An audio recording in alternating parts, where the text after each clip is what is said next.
I just want to talk on the meeting rhythms because it's most often mixed up. And when we start to roll out scaling up, daily meetings, some people love them, some people don't. They're really impactful if they're done right, and ideally under 10 minutes.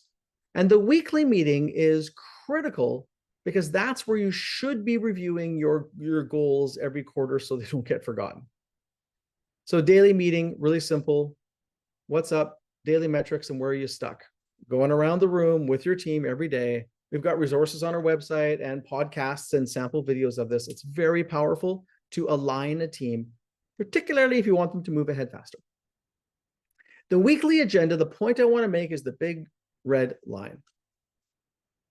Most weekly meetings are a drag. They're Boresville because everyone's providing an update. It's my chance to talk about all my work. And you pay your best people to sit there for an hour and be bored out of their mind. The most important thing is to get a bit of data on the table, some good news, how are we doing on our goals and our numbers, and what are we hearing from our customers or employees? And then you cross the line and you start to brainstorm and work on a big question or a big valuable debate that helps us to achieve our goals and move ahead. This takes practice and discipline to make sure that every week you're debating important stuff. And it's the biggest miss I see in companies. Mostly they don't review the goals every week, which makes it harder to achieve. But secondarily, this collective intelligence piece is a piece that people don't get to.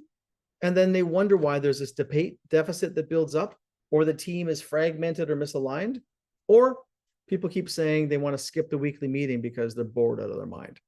The debate, using people's brain power and capability and knowledge to align around important stuff, is the highest value of any meeting, in particularly a weekly meeting. That's what it should be. It is not an update meeting.